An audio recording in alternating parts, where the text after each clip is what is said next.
Hi, everyone. I'm Liz Siegert, Health Beat Leader on Aging for AHCJ. This webinar is one of a series of topic-specific training opportunities to brief health journalists on the latest information in a particular health area and to give you story ideas or story resources you can use in your work. Today's topic is parsing the deadly problem of low vaccination rates in nursing homes. A KFF analysis found that despite over 1/5 of all U.S. COVID-19 deaths occurring in long-term care facilities, as of mid-January 2024, only 38% of residents and 15% of staff were up to date with their COVID-19 vaccines. Lower uptake rates were found in for-profit facilities.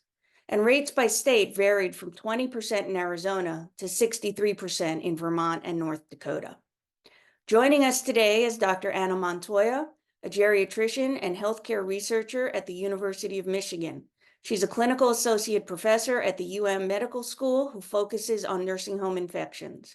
And Richard Malott, executive director of the Long-Term Care Community Coalition, a nonpartisan, nonprofit organization focused on improving care for people in nursing homes and other residential care settings. Our guests will present and then answer your questions. You can ask questions at any time by typing them into the Q&A space. I will direct your questions to our guests. We'll go ahead and get started with Dr. Montoya.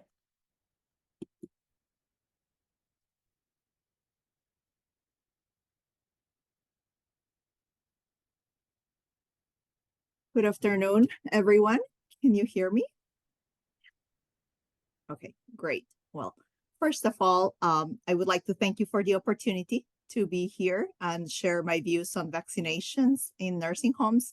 And I would like to mention that I am not speaking on behalf of the nursing homes I work with. I'm speaking as a geriatrician and as a researcher. So first off, this is an introductory slide. I just wanted to show you just a wide view of nursing homes for those of you who may not be as familiar with them. And just wanted to explain that nursing homes are healthcare settings where the care is provided to two different groups of residents. On one side, we have the short stay residents who are recovering from an acute illness after hospitalization prior to returning to their usual home setting, if you will.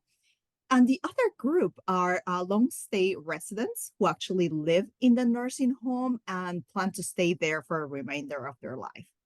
So some nursing homes take care of one group only, and some take care of both in a combined manner. So in general, nursing homes are areas with high density of residents, a high number of staff visitors that come into the building, usually with frequent staff movement between multiple resident rooms, and with common areas with high traffic like dining rooms, living rooms, therapy gyms, and activities areas.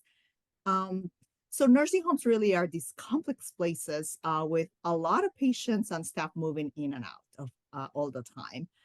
On the right-hand side here, I wanted to show you some of the key players in the organization of a nursing home, including from left to right, the director of nursing, who oversees really the nursing staff and overall nursing operations. So including evaluation and direction of all nursing employees, establishing goals for nursing department and creating and enforcing really compliance with healthcare policies. Then we have the nursing home administrator, for example, who manages the day-to-day operations in the nursing home. Then we have the nursing home medical director, who helps coordinate and evaluate the medical care within the facility by reviewing and evaluating multiple aspects of physician care and practitioner services and helping the facility identify, evaluate, and address really healthcare issues related to the quality of care and quality of life of our residents. And then we have the infection preventionist. So for several years, the federal government really has required nursing homes to have a staff member who has infection prevention as part of all of their job responsibilities. And this includes not only vaccination, but also overseeing training and oversight of staff for basic infection control procedures, including cleaning protocols and protected personal equipment use, etc. So often, this is only part of their job. And when there's a staff shortage, unfortunately, this role kind of gets put on the back burner. So we're going to see a little bit more how we apply this knowledge, this overview of nursing homes to help us understand a little bit of why vaccinations are the way in the nursing homes. So with this slide, I wanted to give you an example of some work that we did early in the pandemic and highlight some of the challenges that we really faced at that time.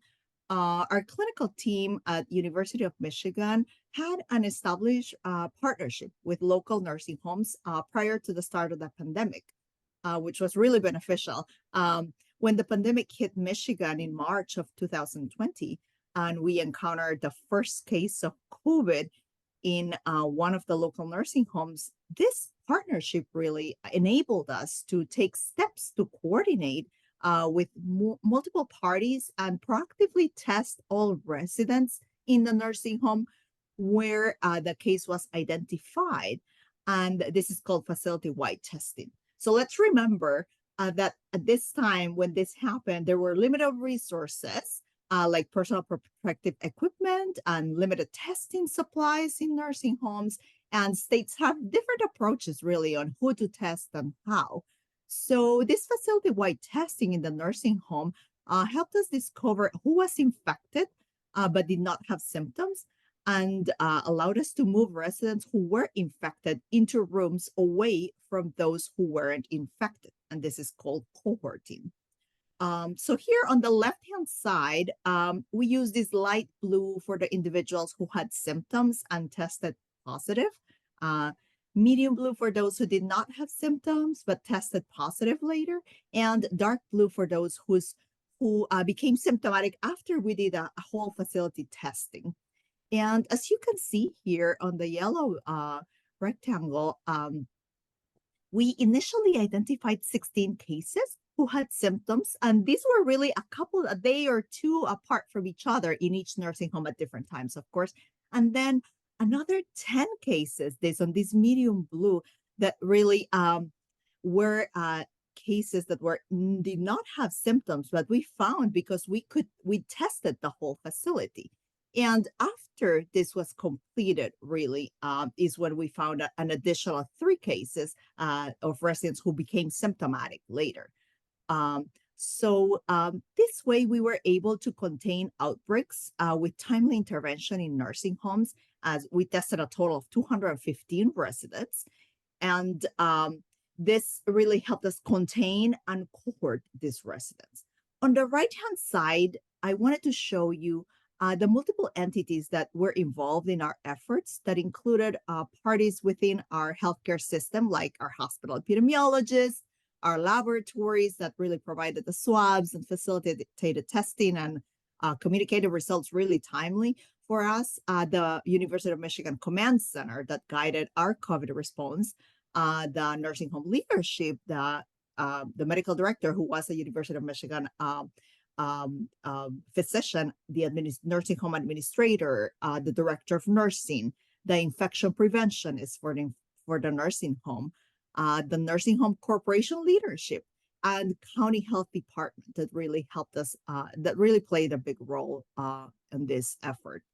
So here we share our findings, and this helped pursue similar steps at other nursing homes. And really the lasting lesson is that nursing homes need to connect with the medical and public health resources in the community and vice versa to really establish these relationships that can support interventions in unprecedented times like this. On our next slide, I wanted to reflect a little bit on what are the challenges that we see to vaccination in nursing homes. Similar to what we see in the general public in the community is vaccine fatigue. Really, people are feeling overwhelmed by the amount of vaccine information that we receive, the instruction, due to this, we this perceived burden or burnout of the amount of information you get. Now, the other one is inaccuracy of health information because there's multiple sources where people are getting this information, including social media. Remember, our healthcare workers are part of the community and they're receiving the same kind of sources that you see out there. The other one is vaccine hesitancy that we see in the community and really expands into our nursing home, including concerns for vaccine safety and effectiveness. Also, we see lack of updated infection control policies that incorporate actually the vaccination into an infection control plan. Difficulty for the nursing home with process implementation. As you know, setting up vaccination clinics during the pandemic was done through a pharmacy partnership and covered nursing home residents and staff. But since the public health emergency has ended, each nursing home has to figure out how to administer vaccinations now to their residents and coordinate with pharmacies themselves. And nursing home staff are really getting this vaccination on their own through their local pharmacies or their own physicians. Next one I wanted to point out is staff shortage and turnover.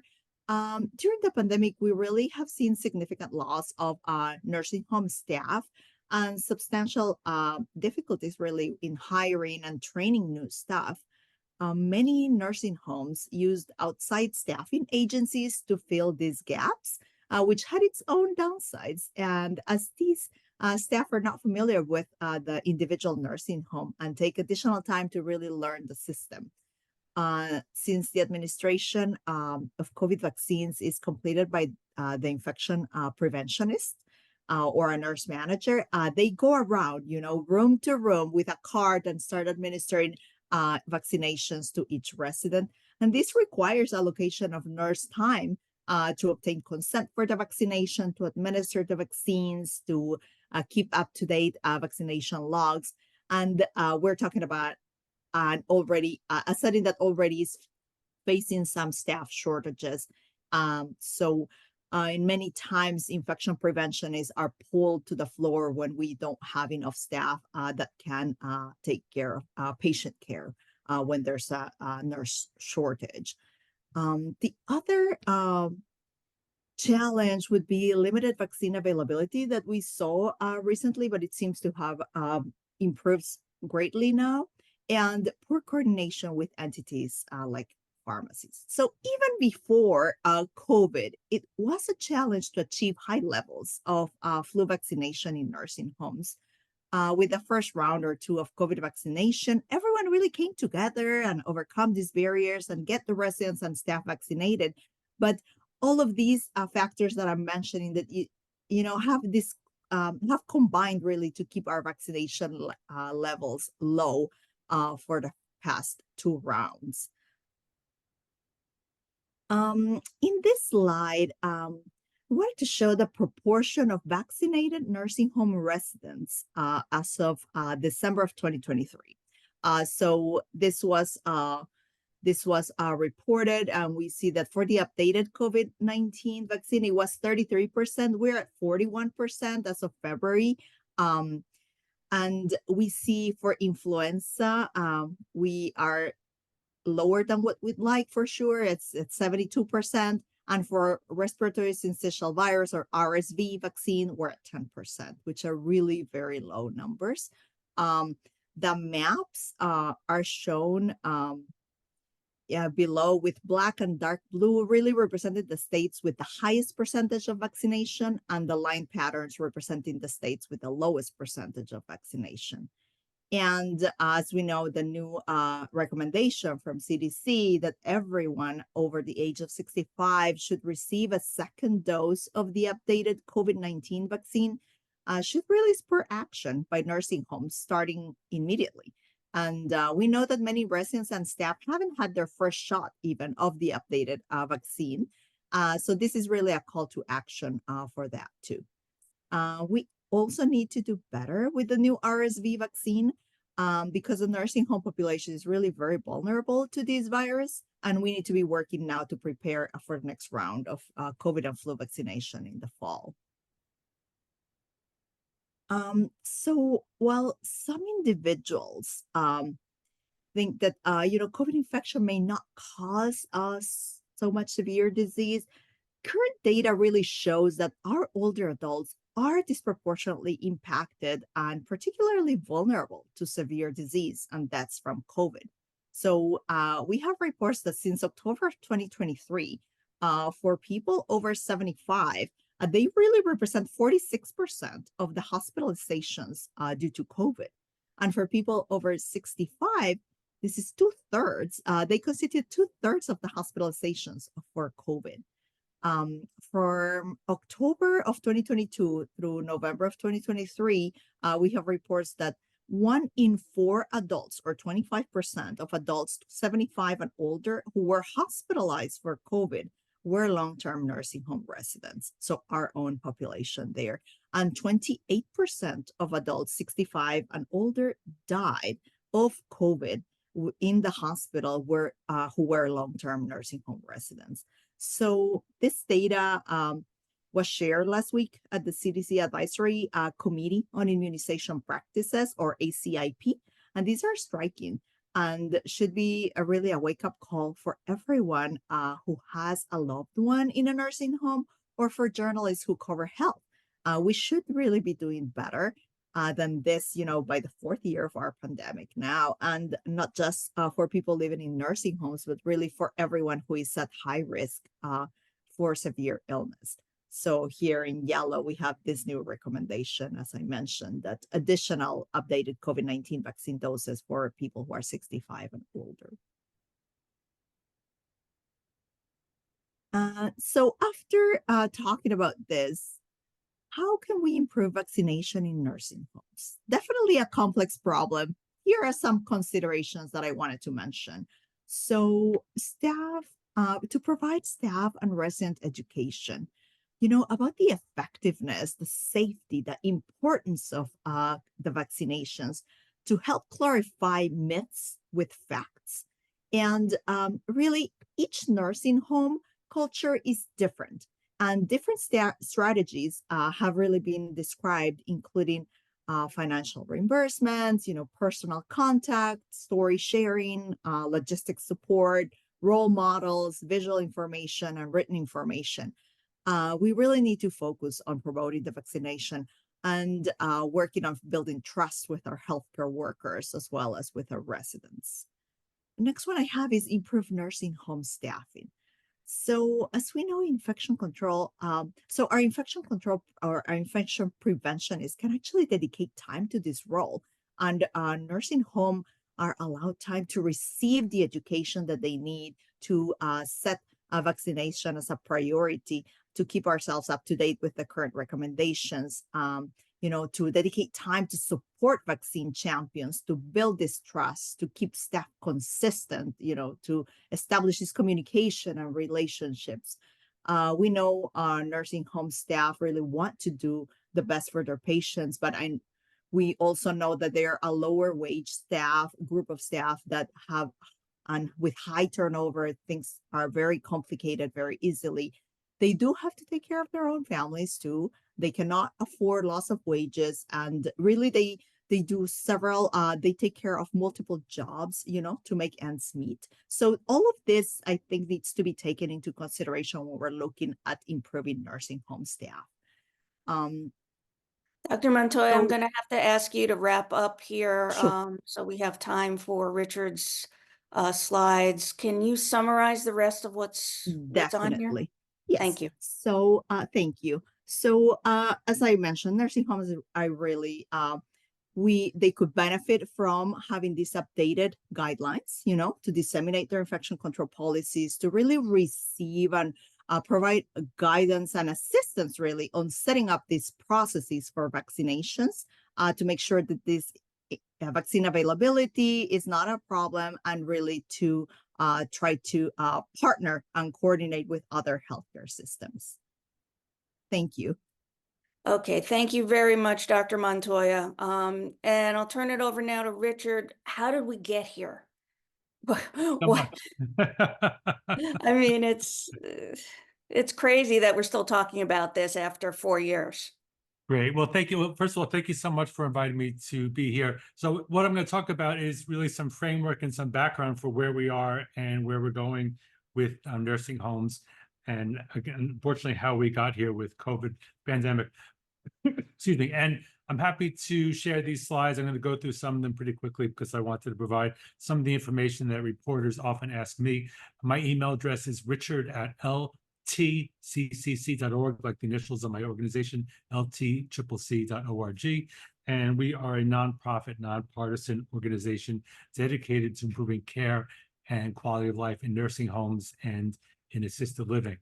So, one of the issues, and this was the screenshot from a op-ed piece that the New York Times invited me to write in April of 2020, so really at the start of the pandemic, is that essentially we've had longstanding failures of care in nursing homes in this country. And when you talk to people, when you think about nursing homes, I'm sure for most people, no one wants to go to a nursing home, and not just because they don't want to be frail, but really they just don't want to go to a nursing home for care because nursing homes have, a reputation for not providing good care. So I'm going to provide a little bit of background on the nursing home system and then touch on some of the issues that the industry often says as to why they don't provide better care.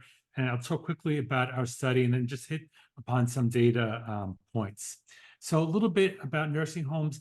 Unlike assisted living, every nursing home in this country that accepts Medicare or Medicaid, it falls under the 1987 Nursing Home Reform Law.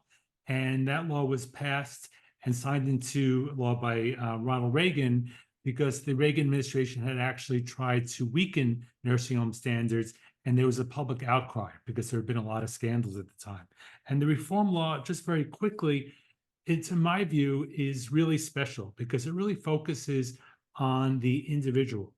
And it requires nursing homes to ensure that every single resident they accept, whether short stay or long stay, as Dr. Montoya was talking about, everyone that they accept receives individualized care, has choice, and most importantly, gets the services that they need to attain and maintain their highest practicable physical, emotional, and psychosocial well-being. So really, it's just focused on the individual in that way. I think it's a really special law. And then lastly, as I note here at the bottom, effective infection control and sufficient staffing have been required since the beginning. As Dr. Montoya said, sufficient staffing and staffing that is adequately equipped to meet the needs of their residents are longstanding problems. So the question is, and pardon me from going quickly, if the law and the standards are so good in this country, why aren't nursing homes better places to live and better places to work? And the answer is that the laws and the rules are not self-implementing. They require oversight. And an important thing that journalists do is they shed light on what's going on, because a lot of what happens in nursing homes tends to be very marginalized. Even though about half of people who reach my age, I just turned 60 last year, will need nursing home care at some point. And that means I think it affects every family at some point or another in the United States. Nursing, people don't want to think about getting older. People don't want to think about becoming frail. People don't want to think about needing rehab services. So it gets swept under the rug.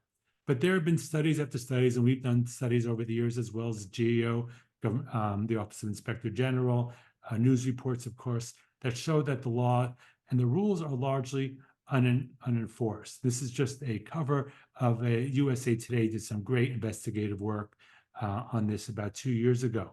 Many nursing homes are poorly staffed. How do they get away with it?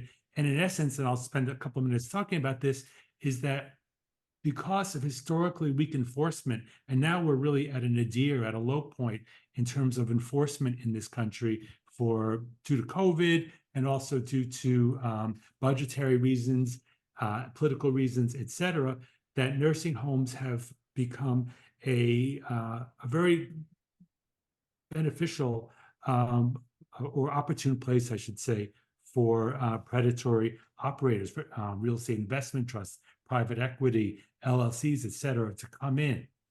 This is just a quote from a New York Times article in December 2020. Into the pandemic, long-term care continues to be understaffed, poorly regulated, and vulnerable to predation by for-profit conglomerates and private equity firms. And we did a study in 2021. We looked at enforcement around the country, 3 years of enforcement data, to see what is going on here. And this is available on our website. But what we found essentially is that the states overall do a very poor job in identifying problems. And even more importantly is that even when there is a citation, a lot of calls I get from reporters are based upon a facility's been cited, or there's been something happened and someone died really horrifically and it's come out in the news. Even when they do cite, what our data showed is that they rarely identify that a resident has been harmed. In fact, just looking at healthcare citations, so not looking at peeling paint, not looking at cracking the driveway, just citations that are related to healthcare. Even when the state survey agencies do cite, they find that with a healthcare violation, 95% of the time, no resident was harmed or put in immediate jeopardy of significant harm. And that sounds it is granular, of course, but it's important because unless a state identifies harm or immediate jeopardy, there's almost no chance that there'll be any penalty whatsoever for the nursing home. So as a result, essentially what we're saying is we're rarely going to cite you for substandard care, abuse, or neglect. And even if we do, 95% of the time, we're going to do it in a way where you're not going to face any penalty whatsoever. So the message, again, to operators, to investors, et cetera, is that you can get away with pretty much anything. And I just noted, some of the categories here, and this is really predates the pandemic. It was written during the pandemic, but it looked at 3 years of data before it. There were high levels of infection prevention and control citations, almost 8% of all citations, very low citations for sufficient staff, even though data indicate that 3/4 of nursing homes lack sufficient staff to meet the basic needs of residents. The sufficient staffing citations, only accounted for about 1%. That's just a picture of the summary. We have all this data on our website. So essentially what we're talking about here is that, again, little accountability for resident care, little accountability for how public monies are used. And I'll talk more about that in a second. A very marginalized population leads to a lot of money being spent and really being wasted. This is just a snapshot that I took of a couple of GAO reports, Government Accountability Office reports. On the right-hand side, those are the titles. And here on the left-hand side, the Office of Inspector General for the Department of Health and Human Services has released a series of reports that may be of interest on nursing homes, and in particular on nursing homes and the COVID-19 pandemic. So I wanted to talk a little bit about nursing homes, because what nursing homes say is that two things. One, they say they don't get enough money to provide better care, and also that they have challenges to hire and retain staff. And both of those they sound like they're valid, but in fact, when you pull open the hood, so to speak, you find that they really are not valid. And in fact, I started doing this in 2002, doing this work in 2002. When I read congressional testimony reports from the 80s, from the 90s, and from the early 2000s to the present day, the provider industry is saying the same exact thing. We're not getting enough money to provide better care. We're operating at a loss. We're operating on razor-thin margins, and we just can't find it. We'd love to hire more staff, but we just can't do that. So I just wanted to show here, we've seen, despite the cries of that, we see a lot of very sophisticated, smart investors going into the nursing home sector. Why would they be doing that if there is no money to be had? These are a couple of headlines regarding, reporters, that have looked into the financing of nursing homes. So I wanted to quickly just talk about a couple of the myths versus the reality, as I mentioned before. One, that nursing home payment is insufficient to provide good care. And as I just said, the reality is that most nursing homes are run for profit. In fact, the for-profit percentage of nursing homes, that are run as for-profits versus not-for-profits, the for-profits have steadily increased over the years. About 2/3 to 70% of nursing homes now are run by for-profit entities. And then getting to the underlying funding now, the U.S. taxpayers, they cover most nursing home payment. And the industry bemoans that, but in fact, when they talk amongst themselves in their, in their industry papers, et cetera, and other, meetings, profit calls, et cetera, investor calls, et cetera, is that these are providing, both Medicaid and Medicare, provide a steady stream of income. If you work for the government, you know where your next paycheck is going to come. This is not like waiting for a vendor, having to sue a vendor for money, et cetera. And in fact, the biggest complaint is about Medicaid rates, which Medicaid pays for the majority of long-term care in this country. And Medicaid rates have, in fact, steadily increased.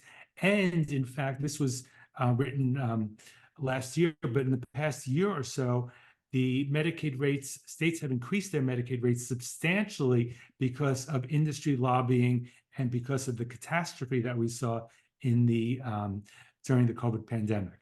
And then Medicare funding. Medicare pays for most short-term rehab. The MedPAC, the Medicare Payment Advisory Commission, which is a nonpartisan commission that advises Congress, has found that the marginal profits of Medicaid nursing home patients has averaged in the double digits for over 20 years. And lastly, I'll just touch on this briefly. There's a great OIG report, I think one of the most important in my career, which found that even for those high-paid, high-profit individuals, 1/3 of them are harmed within an average of 2 weeks of entering a facility, and about 60% of that harm was preventable and attributable to poor care. So even when there's a lot of money there, we're just not seeing good care. Secondly, just very quickly, the second myth is that they say, oh, we just can't hire more nurses. That's what they're saying now in response to the Biden administration's proposal to require minimum staffing standards. In fact, and the industry, again, admits this internally, is that nursing homes have tremendous turnover. One 2021 study found that the turnover rates for nursing staff was close to 94% for RNs and over 100% for total nurse staffing. It's just not a sustainable model.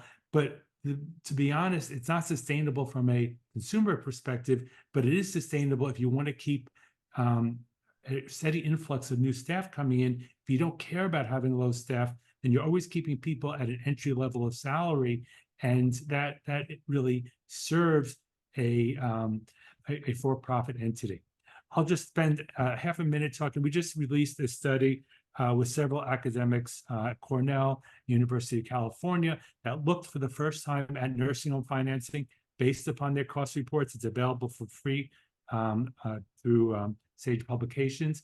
And what we found, again, this is just based upon the nursing home's own self-reported data, is that nursing homes, they self-report a small profit margin, but when you take out disallowed expenses and depreciation, their profits actually are close to 9%.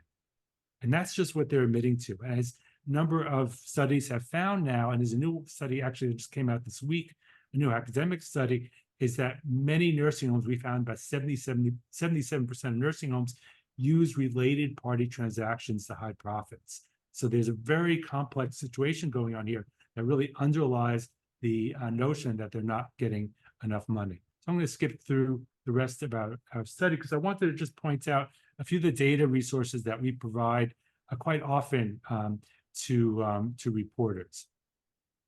One is that we have staffing, quality, and ownership data for every licensed nursing home in the country. This is just a snapshot of Illinois as it happens. We're able to do data visualizations. This can be done on the national, on the state, on the county level, et cetera, looking at what does it mean, what relates to quality and what doesn't. Same thing here. This is looking at ownership type. whether for-profit, government-owned, or not-for-profit, and RN staffing. You can see that the reported RN staffing by facilities is about 40% higher if they are not part of a chain. And then we publish the staffing data for every single nursing home in the country every quarter when it comes out from CMS in searchable files. So just in conclusion, federal data and numerous studies, and this is what we all, I'm a consumer advocate, but everything we do at my organization is based upon the law that I mentioned earlier, the rules, which I've worked on with CMS over the years, as well as on the data, which we publish and analyze on a regular basis. So that nursing homes in the United States are increasingly run by for-profit entities. They've become more and more sophisticated at obscuring information about profits and about their ownership, and oversight has always been weak. As a result, we have this issue where, and this constant challenge that nursing homes are saying that they can't hire more staff, they don't have enough money to hire more staff, et cetera. And that, frankly, as I know here in the picture, it's not relevant. Nursing homes are not supposed to be operated like a warehouse or a chicken farm, a factory chicken farm. They are supposed to be housing people in a way that is humane and that meets their needs. And having good data can help tell that story. And that's it. Thank you very much. Please head to our website, if you like, nursinghomeforall1.org, for more information. We're actually having a webinar next week with one of our researchers who's going to talk about private equity in nursing homes and the study that we collaborated on together. And again, my email is richard@ltccc.org. Thanks very much. Thank you so much, Richard and Anna, for bringing us up to date on this important problem. I will say I use data from Nursing Home 411 quite often in my reporting, and it's always up to date and valuable. And I love how we can slice and dice for specific states and issues. So we're going to open it up to questions. Reminder to our viewers, please type your questions into the Q&A, not into the chat, and I will read them. But let me start off with one question of my own, which is to both of you, what are reporters not reporting on that we should be? Anna, you want to start? What would you like to see more of? Sure. So I would say that probably reporters could be asking at your local nursing homes, what are we doing about vaccination? How are they trying to protect the safety of the residents? If they're looking at whatever CMS data is out there, how about the COVID cases, the flu cases, the RSV cases? So keeping the public informed about those, elements. We have our most vulnerable people living in the nursing home. So we really have to try to protect them and inform everyone, take any effort to try to improve them. Richard? Although it's not related to nursing homes, when I spoke to reporters, and I did virtually every day in the first year of the pandemic, and someone asked me what else should they be thinking about, I said every time assisted living, and that I'm terrified about what's going on in assisted living. We have no data, we don't have doctors, we don't have professionals for the most part in them. I mean, a few do, but for the most part they don't. We just don't know what's going on. And as much as nursing homes have been a hotbed for COVID and the focus, assisted living, we just don't know. And they're not even set up like a medical facility. They're set up as a so-called social model. So we don't have the ability, they don't have the ability to provide care and services in a resident's room. They don't have the staffing or the structure to do that the way nursing homes do. And I was honestly, and still am, because we'll never know, really terrified about what was going on for those residents. Is there any place reporters can find assisted living data? There's some on the state level, but it tends to be really, really poor, frankly. Okay, so that's I'm sorry, the U.S. Senate Aging Committee just had a hearing, and one of the things I think even both sides agreed on in the Senate leadership was that we need more information and transparency for the public. Absolutely, it's a really good story idea. Anna, what are you hearing on the ground? What is the state of Michigan doing anything to help promote vaccinations, for example, among nursing home staff? and visitors?